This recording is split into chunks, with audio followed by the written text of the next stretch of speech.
여러분, 성경은 예수님을 믿는 사람들을 성도라고 말합니다. 이 말은 거룩한 무리, 거룩한 사람이라는 뜻이죠.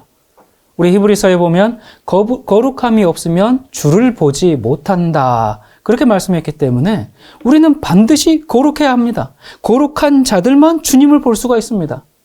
자, 그러면 이 거룩, 다른 말로 성화, 이 말할 때 사람들은 이제 어떻게 생각하냐면 거룩하지 않은 데서 점점 거룩하게 되어가는 하나의 진행 과정으로 성화, 그렇게 이해하려고 하는데, 근데 성경은 그렇게 말하지를 않습니다. 성경에는 뭐 직접적으로 성화라고 번역된 단어는 없어요. 대신 뭐라고 되어 있습니까? 예, 거룩 또는 거룩함, 이렇게 이제 번역이 되어 있는데, 이 거룩함이라는 히브리어는 카다시입니다. 그리고 헬라어는 하기오스예요. 이 두 단어의 기본적인 개념은 뭐냐? 구별입니다.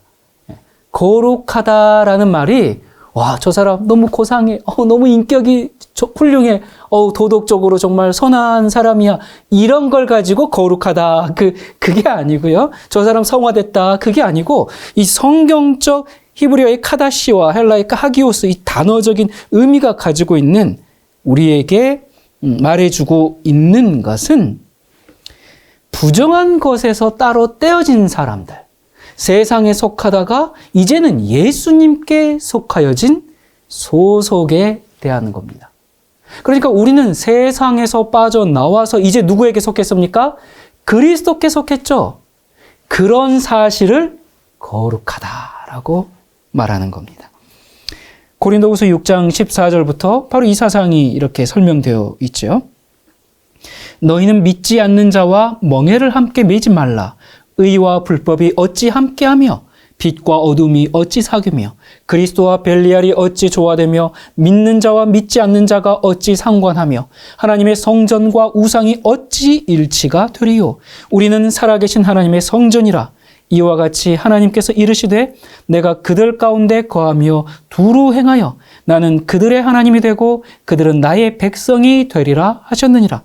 그러므로 너희는 그들 중에서 나와서 따로 있고 부정한 것을 만지지 말라. 내가 너희를 영접하여 너희에게 아버지가 되고 너희는 내게 자녀가 되리라. 전능하신 주의 말씀이니라 하셨느니라. 바로 이런 상태를 거룩이라고 하는 것입니다. 자, 이러한 사실을 보여주는 구약의 신뢰가 민수기에 나옵니다.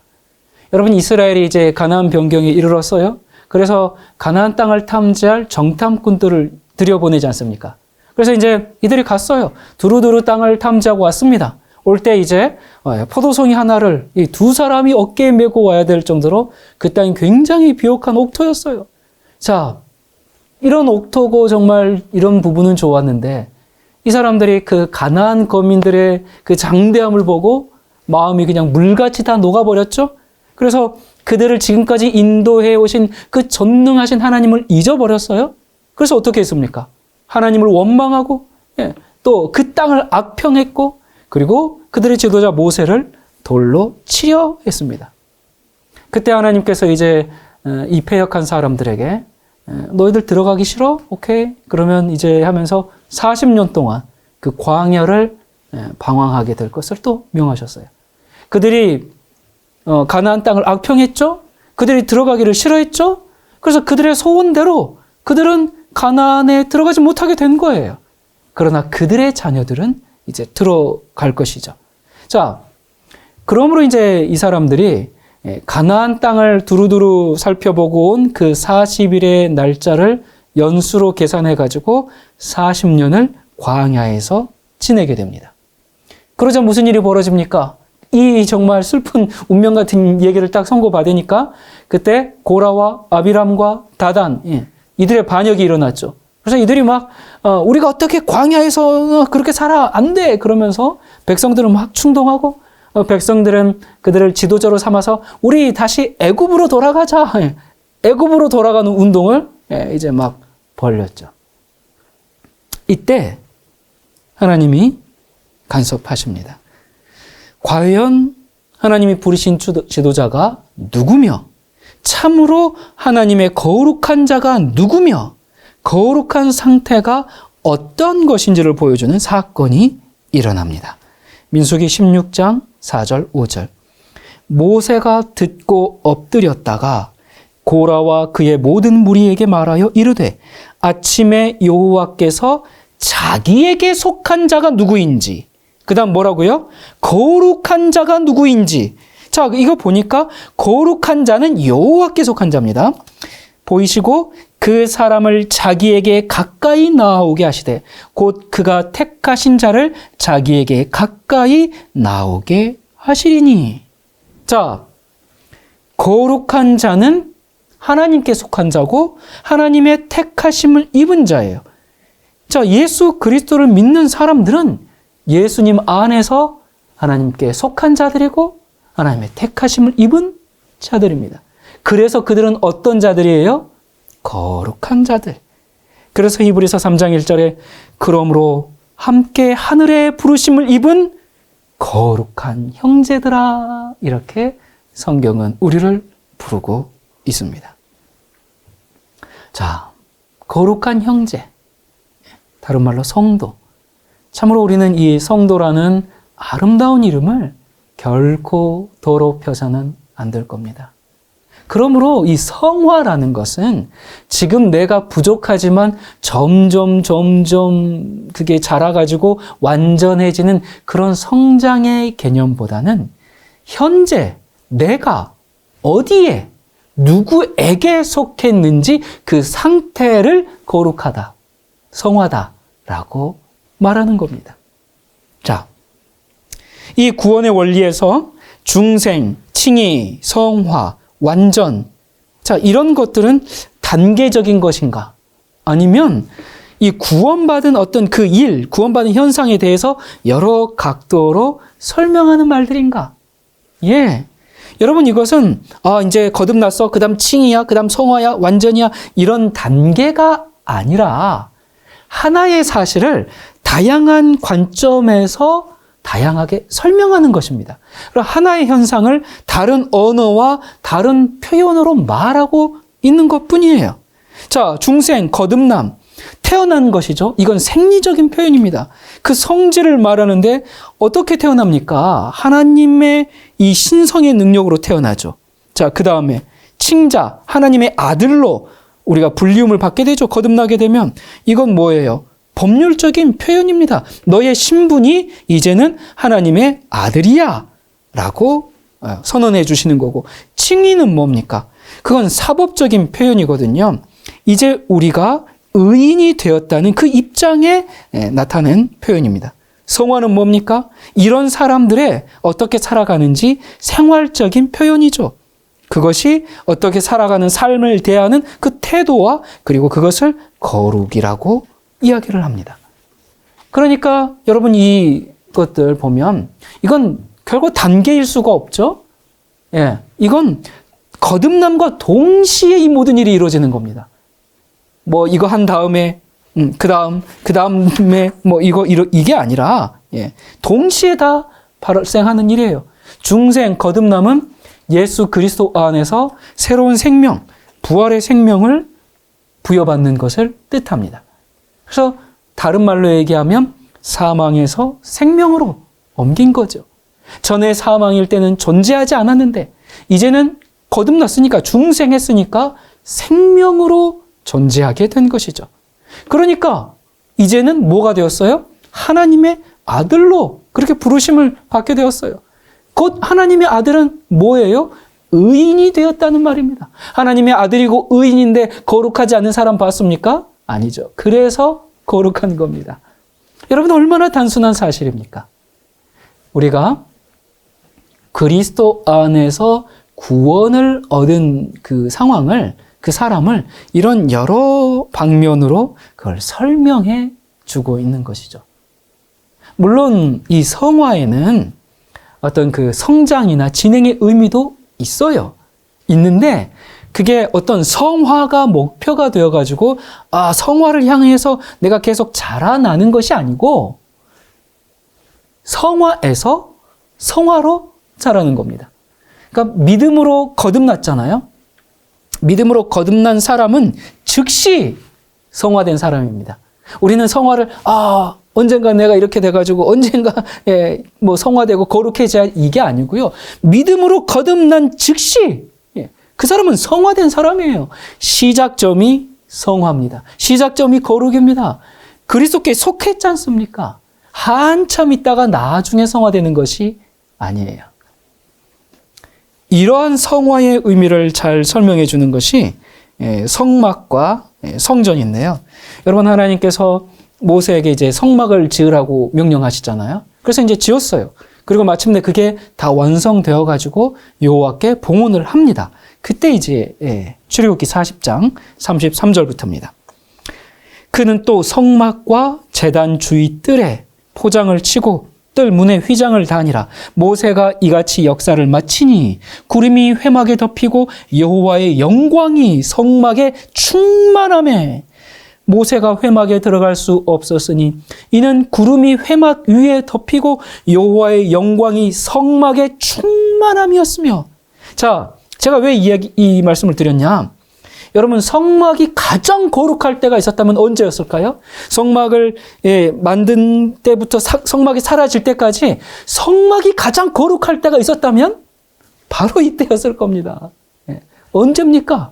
막 하나님께 봉헌했을 때. 여기에 어떻게 됐다고요? 여호와의 영광이 충만했어요. 자, 마찬가지로 솔로몬의 성전도 동일한 이야기를 들려줘요. 솔로몬이 성전을 다 짓고 이제 봉헌을 하잖아요. 자, 역대하 7장 1절부터요. 솔로몬이 기도를 마침에 불이 하늘에서부터 내려와서 그 번제물과 제물들을 사르고 여호와의 영광이 그 성전에 가득하니 여호와의 영광이 여호와의 전에 가득함으로 제사장들의 여호와의 전으로 능히 들어가지 못하였고. 자, 이 성전이 가장 거룩했을 때는 언제입니까? 지금 이 헌당식을 할 때입니다. 이렇게 이제 여호와께 봉헌하고 나서 그 이후로 이 성전이 어떻게 됩니까? 더럽혀지고 파괴되고 다시 세웠다가 무너졌다가 계속 그런 경험의 반복이었죠. 자, 그런데 이제 성막을 지나고 그래서 성전이 됐고, 그 다음에 성전 지금 있습니까? 없어요. 성전이 없어지면서 이제는 무엇이 성전이라 그럽니까? 우리가 하나님의 성전이라고 말씀합니다. 고린도전서 3장 16절, 너희가 하나님의 성전인 것과 하나님의 성령이 너희 안에 계시는 것을 알지 못하느냐. 또 고린도후서 6장 16절, 우리는 살아계신 하나님의 성전이라. 자, 제가 왜 성막과 성전의 이야기를 했는가? 그리고 또 우리도 성전이라 그랬잖아요. 그러니까 우리 자신, 우리의 개인의 성전의 역사도 구약에 나타난 그 성전의 역사와 비슷합니다. 여러분, 우리가 예수님을 믿을 때 정말 진정으로 철저히 회개하고 거듭나는 경험을 하지 않습니까? 그때 정말 주님을 만난 그 감격, 그 순간, 그때보다 우리에게 더 순수하고 더 거룩할 때가 있었을까요? 이 순간이야말로 정말 여호와께 성전을 봉헌하듯이 하나님의 영광이 가득한 온 세상이 정말 아름답고 밝고 이런 그런 거룩한 성전과 같은 상태가 되지 않습니까? 그래서 히브리서 10장 10절에 보면 이 뜻을 따라 예수 그리스도의 몸을 단번에 들이심으로 말미암아 우리가 뭘 얻었어요? 거룩함을 얻었노라. 우리가 십자가를 믿고 회개하고 그 사랑에 감격하고 그 은혜에 감사하면서 그리스도인으로서 첫 발걸음을 걷는 그날처럼 우리가 순수하고 순결했던 때가 있었을까요? 그래서 그 상태를 또 이렇게 얘기하죠. 고린도후서 4장 6절에 어두운데 빛이 빛이라 말씀하셨던 그 하나님께서 예수 그리스도의 얼굴에 있는 하나님의 영광을 아는 빛을 우리 마음에 비추셨느니라. 옛날에 성막에 하나님의 영광이 가득하듯이, 또 솔로몬이 성전에 여호와의 영광이 충만했듯이 우리 몸 성전도 이렇게 하나님의 영광이 가득하게 되었습니다. 자, 근데 여기서 말하는 중요한 것은, 그래서 성화라는 것은 내가 그리스도를 믿을 때 단번에 얻는 그 상태고, 이것은 하나님이 그리스도 안에서 우리에게 그저 주시는 은혜라는 겁니다. 많은 그리스도인들이 우리가 점점 노력하고 훈련하고 그래서 점점 성화에 이른다, 그렇게 생각해요. 내가 지금은 성화되지 않았지만 언젠가는 성화될 것이다 라는 목표를 갖고 신앙생활을 합니다. 그거 오해죠? 물론 우리가 생명을 가졌다면 자라나지 않을 수가 없죠. 생명이 있으면 그 생명으로 살아가는 것이 성화죠. 죽은 자는 자라나지 않고 죽은 거예요. 그런데 어떤 목표 지점에 도달하는 것이 성화가 아니라 새로 얻은 이 거룩한 생명으로 이제 살아가는 것이 성화다, 그 말입니다. 그리고 제가 성막과 성전 얘기를 한 이유는 이게 점점 우리가 더 거룩해지고 더 거룩해지고 더 거룩해지고 완성, 이게 아니라 정말 우리가 여호와의 영광이 충만하고 감격했던 때는 오히려 예수님을 처음 믿을 그때, 그 순간, 그때만큼 거룩하고 성화됐던 때가 별로 없다, 그 말입니다. 무슨 말씀인지 아시겠죠? 많은 사람들이 내가 옛날에 그랬는데, 내가 주님 만났을 때 그랬는데, 그런 얘기들 많이 하지 않습니까? 예. 그러니까 그때 우리가 주님이 내 안에 들어오시는 그때만큼 우리가 충만한 때가 없었어요. 예. 그리고 이제는 그걸 가지고 살아가는 것이지 점점 뭘 막 이렇게 도달하려고 하는 것이 아니다, 그 말입니다. 자, 우리가 생명을 얻으려고 자라나는 게 아니에요. 무슨 말씀인지 아시겠죠? 생명이기 때문에 자라나는 겁니다. 생명이 있기 때문에 성화에서 성화로 계속 자라나는 거예요. 여러분, 성화에는 세 가지 국면이 있습니다. 첫 번째는 본질적인 성화예요. 그러니까 예수 그리스도를 진정으로 믿고 주님을 영접하면 그 사람은 즉시 성령의 역사로 하나님의 나라에 본질적으로 태어나는 사람이 돼요. 흑암의 나라에서 그리스도의 나라로 옮겨가는 것이죠. 흑암의 나라와 그리스도의 나라, 이 사이에, 이 경계선에 뭐가 있습니까? 거기에 십자가가 있죠. 그래서 이 십자가를 통해서 우리가 죄 사함을 얻고 그 예수님의 부활에 참여한 그 사람, 그 정말 영원한 생명을 얻은 그 사람은 하나님의 거룩한 땅에 서 있는 사람이거든요. 사망에서 생명으로 옮긴 것이거든요. 여러분, 매미가 군뱅이로 있을 때 얼마나 더러운 곳에서 꿈틀꿈틀거립니까? 그러나 그것이 매미가 되었을 때 그것은 위치를 바꿨어요. 모양도 바뀌었고 삶의 태도도 바뀌었습니다. 이 성화의 세 국면은 구원의 3단계하고도 일치하는데요. 여러분, 이 구원의 첫 번째 단계는 죄의 정죄에서 구원입니다. 너는 죄인이야 한 이 정죄에서 구원받는 것인데, 우리가 예수 그리스도의 보혈로 죄 씻음을 받고 정죄에서 벗어났어요. 사망에서 생명으로 옮겼어요. 이것을 우리가 구원을 얻었다라고 말하죠. 자, 여러분, 한 아기가 태어나면 이 아이가 생명을 가지고 활동하게 됩니다. 이것이 그 첫 번째 단계의 구원이에요. 그리고 이게 성화입니다. 그러니까 이미 말했듯이 이 생명이 하나님의 생명이기 때문에 거룩해요. 자, 우리가 이렇게 성화되었다면, 그렇다면 우리는 완전합니까? 많은 경우에 이 성화와 완전히 종종 같은 이렇게 묶여가지고 이야기되는데, 우리가 그리스도 안에서 태어났다면, 그 안에 있다면 우리는 완전하죠. 예. 이 완전은 두 가지 면으로 이해될 수가 있습니다. 하나는 본질적인 완전이고요. 또 하나는 경험적인 완전입니다. 자, 이 본질적인 완전이 뭔가? 여러분, 사람이 태어날 때 사람이 아닌 어떤 다른 걸로 태어나가지고 점점 사람이 됩니까? 아니죠? 태어날 때는 원숭이였는데 세월이 흘러가면서 점점 사람이 되어가지고 한 10년 지나니까 완전한 사람이 되었다. 그런 일을 여러분 본 적 있습니까? 결코 없습니다. 그 사람은 처음부터 뭘로 태어나요? 완전한 사람으로 태어나요. 그의 본질이 사람이에요. 이게 본질적인 성화입니다. 비록 갓난아이지만 사람이에요.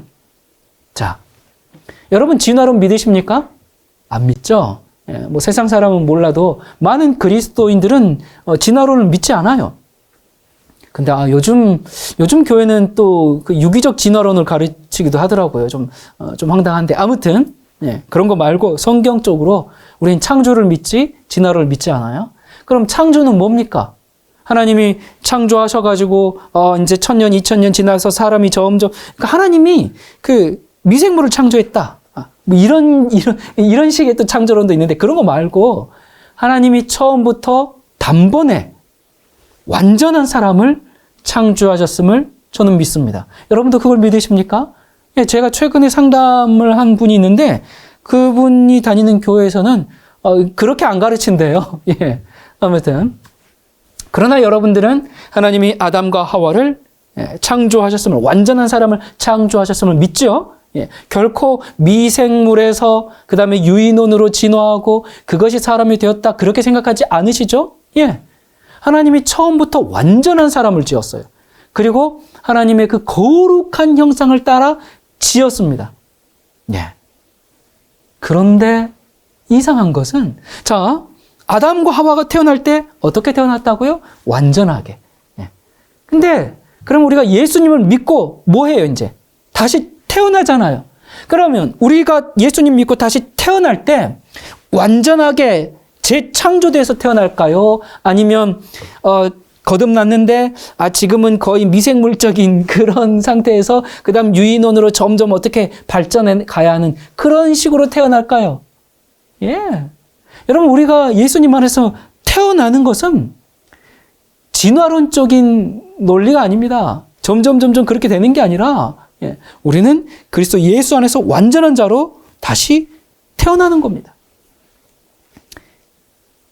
우리 예수님을 믿음으로 거듭나는 사람은 단번에 거룩하게 된 자고 하나님은 그렇게 우리를 재창조하십니다. 그래서 에베소서 4장 24절에 하나님을 따라 의와 진리의 거룩함으로 지으심을 받은 새 사람을 입으라. 예. 이렇게 분명히 말씀하고 계시죠. 그러니까 거듭날 때, 중생할 때 이미 우리는 거룩함으로 지으심을 받은 새 사람을 입는 겁니다. 언젠가 거룩해지는 것이 아니라 거룩함으로 태어나요. 예. 제일 처음에 제가 아까 첫 시간에 그 앞부분에 뭐라고 말씀드렸습니까?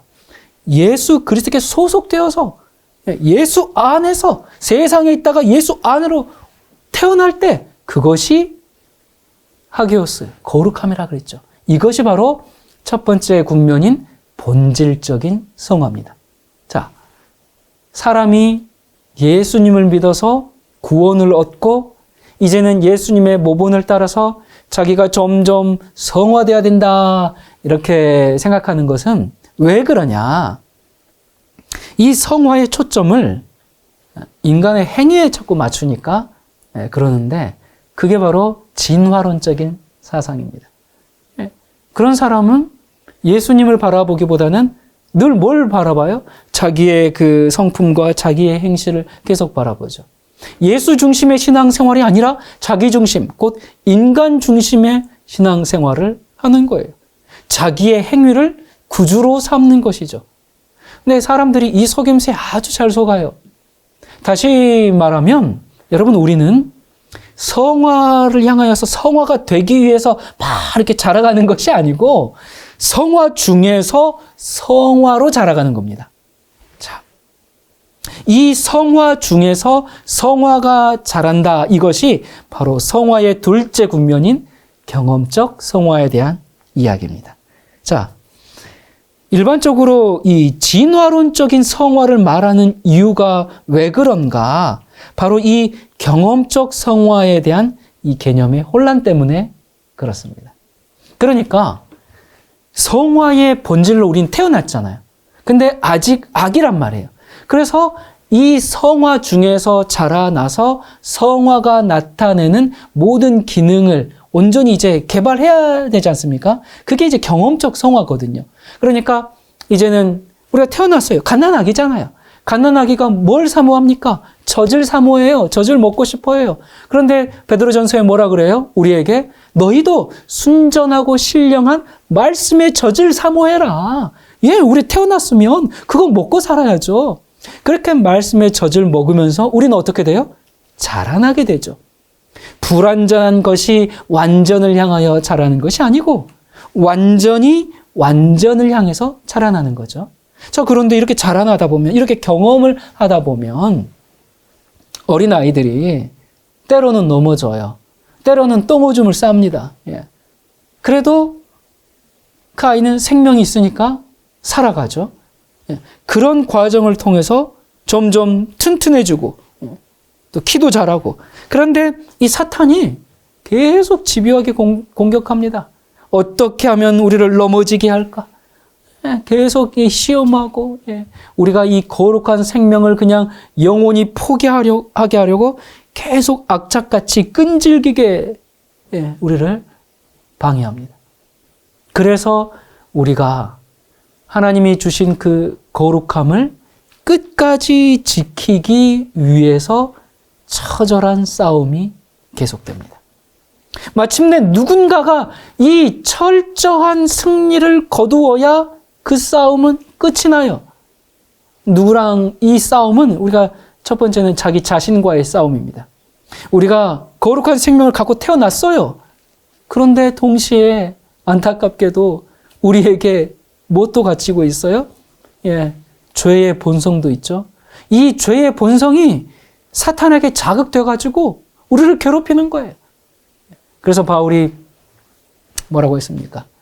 자기를 쳐서 복종시키는 일을 계속 하는 것처럼 우리도 그 일을 계속 해야 되죠. 여러분, 성경에 참 인내하라, 인내하라, 인내에 대한 말씀이 참 많아요. 그 왜 그래요? 이 싸움이 고통스러운 싸움이기 때문에 그렇습니다. 이 경험을 구원의 둘째 단계라고 합니다. 죄의 세력에서 구원을 얻는 것이죠. 이 싸움은 근데 예수님께서 싸워주시기 때문에 우리가 너무 염려할 것은 없습니다.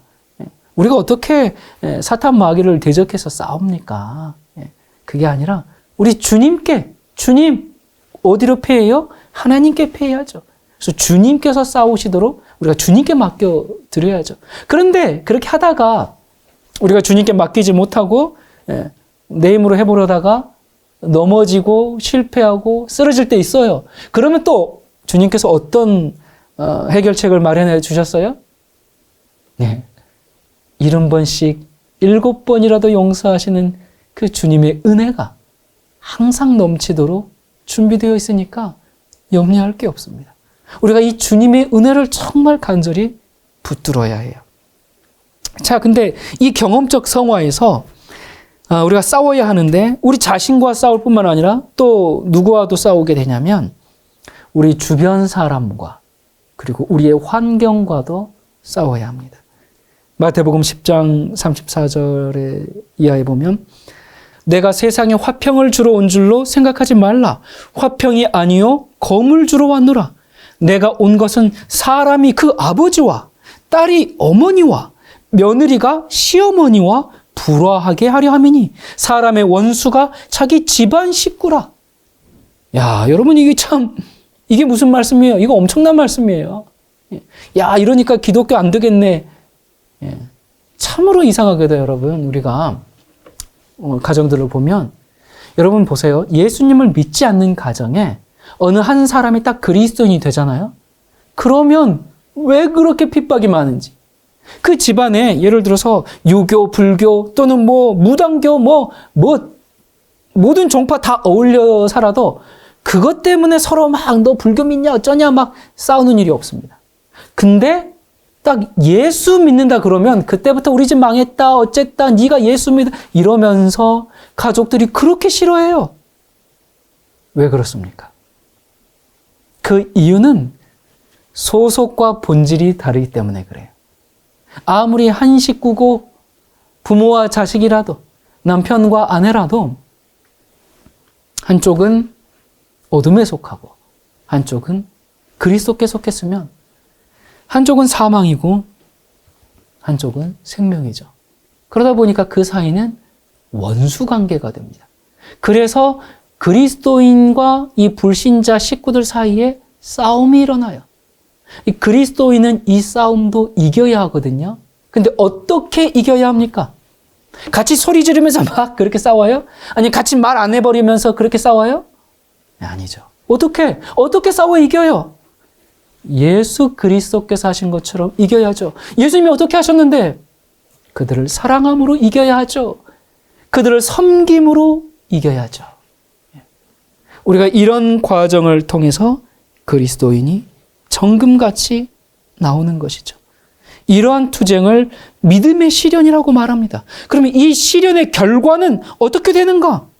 베드로전서 1장 7절에 너희 믿음의 시련이 불로 연단하여도 없어질 금보다 더 귀하여 예수 그리스도의 나타나실 때에 칭찬과 영광과 존귀를 얻게 하려 함이라. 거룩한 하나님의 자녀로 태어난 이 사람들이 이 풀무불 같은 이 세상을 통과하면서 정금같이 정련되는 것이죠. 여러분, 이 그리스도교의 역사는 항상 세상과 싸움의 역사였습니다. 얼마나 많은 신실한 그리스도인들이 핍박받고 순교를 당했습니까? 근데 그들이 어떻게 그 악을 이겼습니까? 선으로 악을 이기며 살아왔습니다. 그들은 그리스도 안에서 얻은 이 영원한 생명과 거룩함을 결코 더럽히지 않으려고 차라리 죽음을 택했어요. 죄를 짓기보다는, 세상과 타협하기보다는 죽음을 택했어요. 그 죽음 너머에 부활의 소망을 바라보면서, 자, 이렇게 경험적 성화는 하나님이 거룩하게 해주셨잖아요. 하나님이 거룩하게 해주신 것을 거룩한 그대로 보존하기 위한 투쟁입니다. 그러니까 더 성화되기 위한 투쟁이 아니에요. 우리가 아무리 막 더 이렇게 해도 우리가 정말 순수하게 최초로 거듭난 그 순간의 그 순결과 거룩함 그 이상의 상태가 될 수가 없어요. 여러분, 아기가 태어났을 때보다 더 깨끗할 때가 있습니까?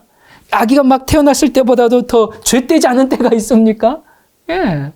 여러분, 근데 그렇다고 해서 그 깨끗함 때문에 계속 아기로 남아있을 수는 없잖아요. 그건 문제가 있는 거죠. 그건 죽은 생명이죠. 생명은 자라게 되어 있거든요.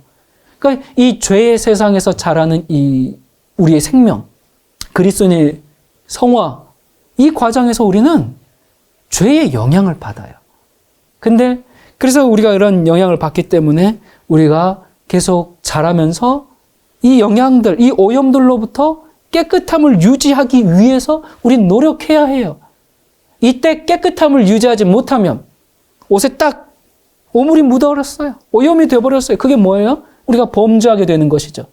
그렇기 때문에 우리가 평생 이렇게 싸우면서 거룩함을 지켜야 하는 것이죠.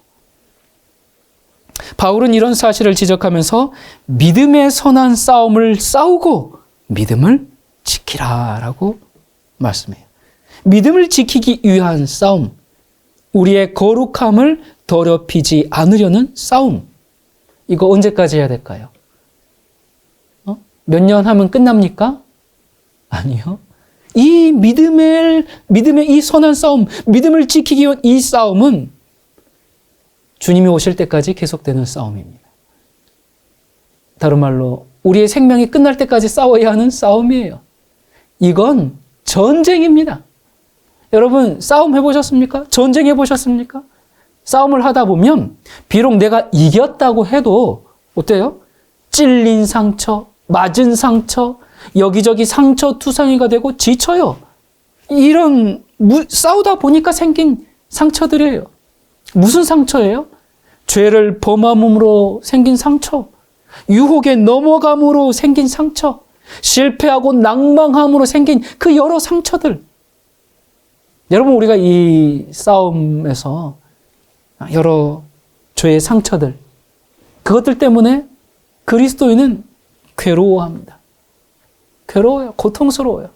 그런데 이런 괴로움은 상처가 치유되는 과정이에요. 여러분, 하나님께서 내가 상처 입었다고 너 이제 틀렸구나. 다리 하나 잘라야 되겠으니까 야, 나는 뭐 불구는 필요 없다. 난 장애 가진 애는 됐다. 그리고 그냥 하나님께서 버리고 떠나십니까? 아니에요. 여러분, 전쟁에서 사실 미군이 왜 강한가? 그 강한 이유는 그들은 그렇게 끊임없이 훈련받지 않습니까? 적진에 전우가 남으면 반드시 구조하러 갑니다. 이미 죽었다면 시신이라도 가지러 또 군대가 들어갑니다. 예, 단 한 명의 일병이 어디에 고립되어 있다면 그 한 명을 구하기 위해서 수많은 군인들이 또 들어갑니다. 그래서 미군이 강하죠. 이런 전우대로 뭉쳐있기 때문에. 이미 죽었다면 시신이라도 가지러 갑니다. 그래서 그 시신을 또 가족에게 보내주기 위해서. 그런데 하물며 하나님께서 내가 죄를 짓고 쓰러져 있다고, 너 싹수가 노랗구나, 넌 틀렸구나, 그러면서 그냥 포기하실까요? 아니죠. 어떻게든 나를 구원해 내시려고 하시는 분이 하나님이시죠. 그러므로 이제 우리에게 그 상처의 치료가 필요하고 또 기력을 회복해야 되잖아요. 이런 상처를 치료하고 기력을 회복하기 위해서 무엇이 준비되어 있습니까? 예수 그리스도의 보혈은 우리를 치유하기에 넉넉하고 그분의 생명의 양식은 우리의 기력을 회복하기에 풍성합니다.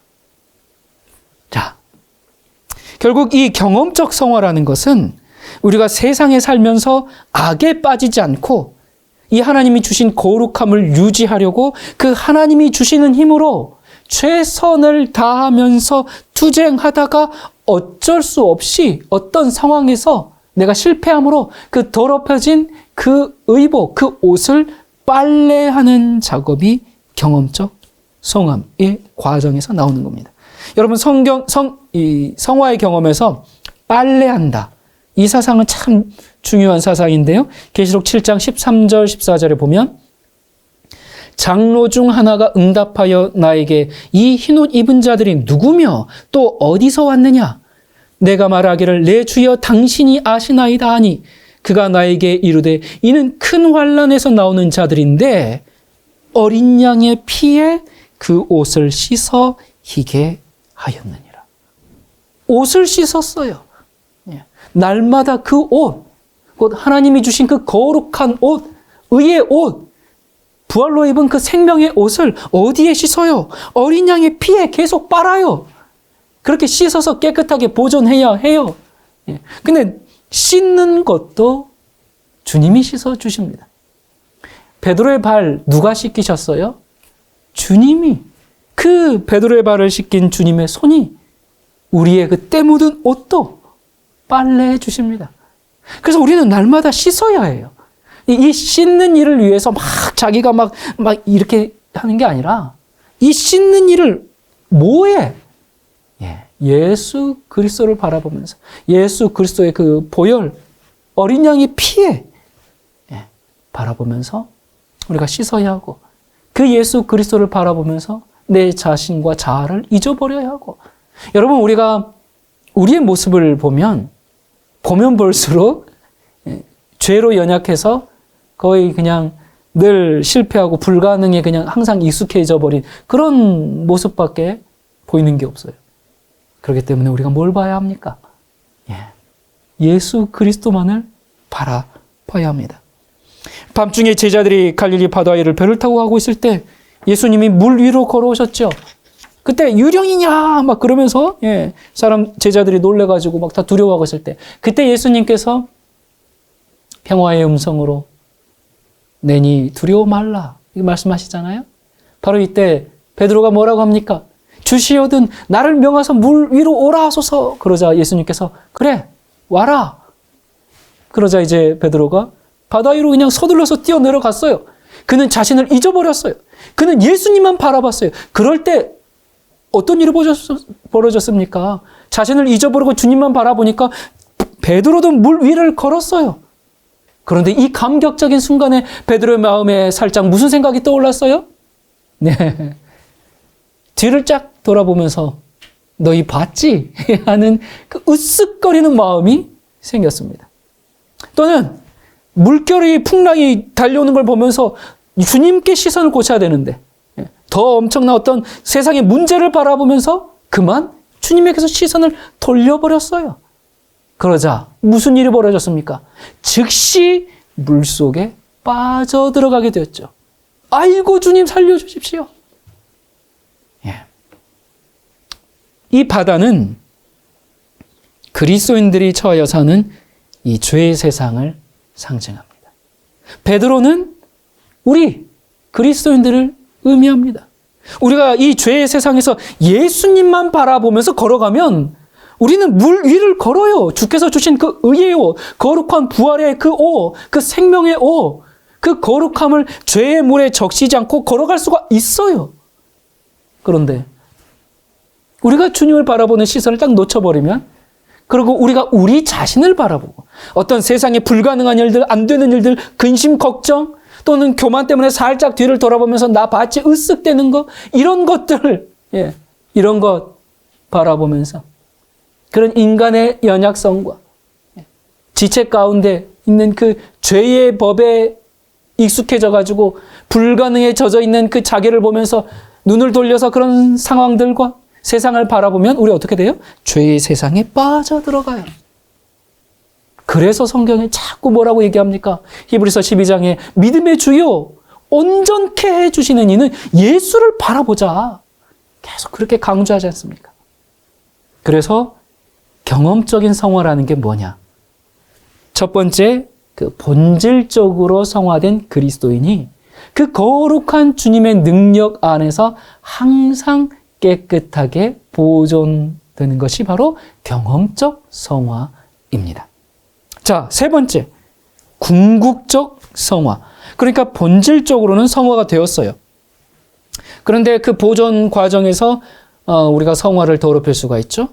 그래서 우리가 믿음으로 확실히 구원을 얻었고, 또 마귀와 이 죄의 세력과의 싸움에서 치명적인 상처를 입고 하나님이 주신 거룩한 생명을 잃어버릴 수가 있어요.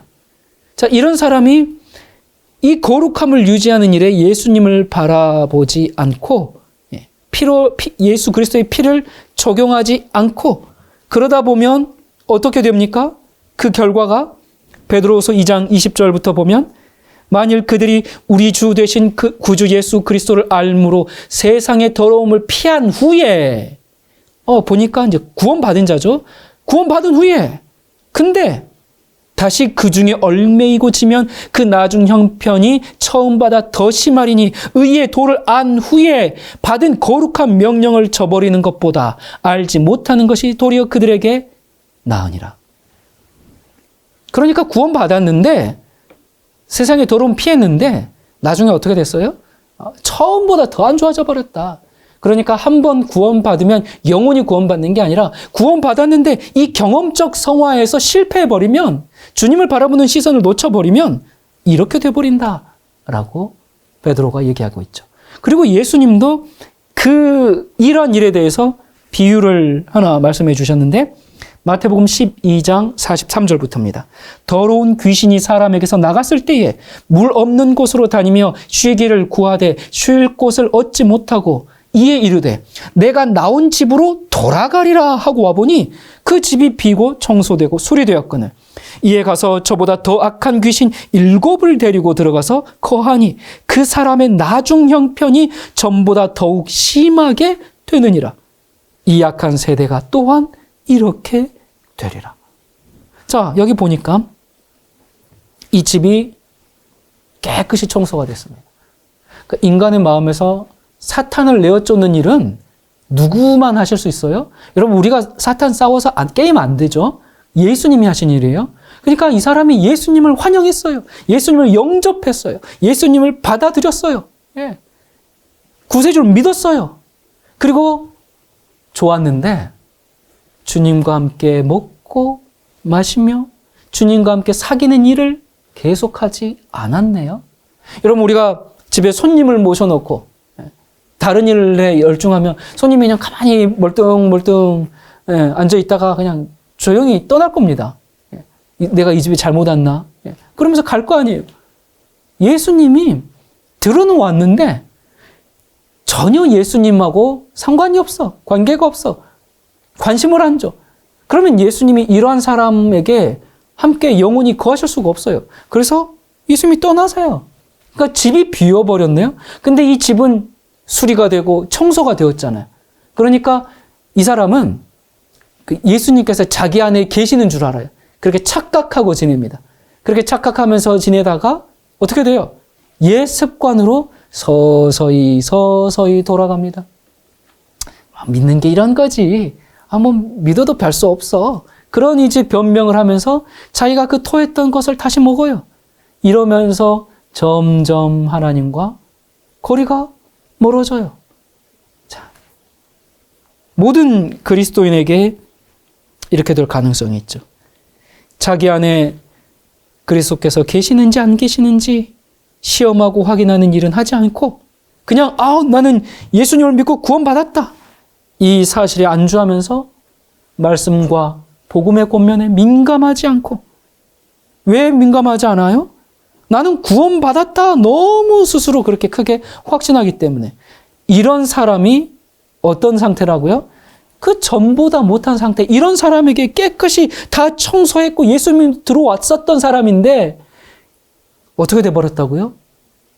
7 귀신이 다시 더 들어와 버렸다고요. 사탄이 그런 정신을 가지도록 그래, 넌 구원받았어. 너 괜찮아. 너 안전해. 이제 괜찮아. 뭐 사람들 다 그렇게 사는 거야. 이렇게 계속 그런 정신을 가지도록 그 사람 안에 따리를 틀고 앉아가지고 계속 그런 쪽으로 주장합니다. 그래서 우리가 경험적 성화에서 이런 일들이 발생하지 않도록 말씀과 기도와 순종과 사랑의 봉사로 경험적 성화를 계속 이뤄가는 겁니다. 이렇게 우리가 이 사탄 마귀를 잘 막아가지고 정말 본질적인 거룩함을 지키다 보면 이제는 다시 더럽게 떨어져 나갈 가능성조차도 없어지는 때가 오는데 그때를 궁극적 성화라고 말하는 겁니다. 이때는 언제 이루어져요? 이것은 예수님께서 인류 역사를 이제 끝내시고 재림하시기 직전에 그 최후의 선언을 할 때죠. 계시록 22장 11절에 불의를 행하는 자는 그대로 불의하고 더러운 자는 그대로 더럽고 의로운 자는 그대로 의를 행하고 거룩한 자는 그대로 거룩하게 하라. 뭐예요? 이 선언이 딱 발표되면 이때부터는 모든 것이 이때를 기준으로 다 고정이 되어버립니다. 거룩한 사람들은 다시는 더러워질 수가 없습니다. 더러운 자들은 다시는 거룩하게 될 수가 없습니다. 모든 운명이 영원히 결정되는 것이죠. 이렇게 거룩함이 완전히 고정되어 버리는 것을 궁극적인 성화라고 합니다. 여러분이 우리가 참 이런 날이 빨리 왔으면 좋겠죠? 여기 성화의 세 국면이 있어요. 그것은 구원의 세 단계와 동일하게 진행이 된다고 했습니다. 본질적인 성화는 죄의 정죄에서 구원을 받는 경험이고 경험적인 성화는 죄의 세력에서 구원을 받는 것이고 궁극적인 성화는 죄의 존재에서 구원을 받는 그런 경험입니다. 여러분, 우리가 궁극적 성화는 이 구원의 셋째 단계와 같은 거예요. 그러니까 죄의 존재에서 구원을 얻는 겁니다. 죄의 존재가 없어져 버리는 것을 뜻합니다. 그래서 다시는 죄의 유혹이 없습니다. 거룩하게 된 것을 더럽히려고 하는 어떠한 방해물도 없는 곳에서 이제는 살게 됩니다. 우리는 그곳을 천국이라고 말합니다. 지긋지긋한 죄가 없는 곳. 여러분, 죄의 짐 때문에 고통스럽고 힘드시죠? 우리는 죄가 없는 곳에서 살게 될 것입니다. 죄가 없는 것, 얼마나 행복한 것입니까? 우리는 아직 이 궁극적인 성화의 단계, 이 구원의 셋째 단계에는 이르지는 않았습니다. 궁극적인 성화는 우리가 이 경험적인 성화에서 그 거룩함을 예수 그리스도 안에서 잘 지킨 그 결과로 맞이하게 되는 겁니다. 그러나 여러분, 우리가 혹시 이 죄의 세력이 정말 득실득실하는 이 땅에서 살아갈 때 우리가 죄를 범해서 실수할지라도 예수님의 그 십자가의 보혈, 어린 양의 피로 우리를 씻어주기 때문에 예수님께서 이 마지막 선언을 하지 않는, 이 은혜 기간이 끝나지 않은 이 동안에는 우리는 언제나 구원을 얻을 수 있습니다. 얼마나 감사한 일입니까?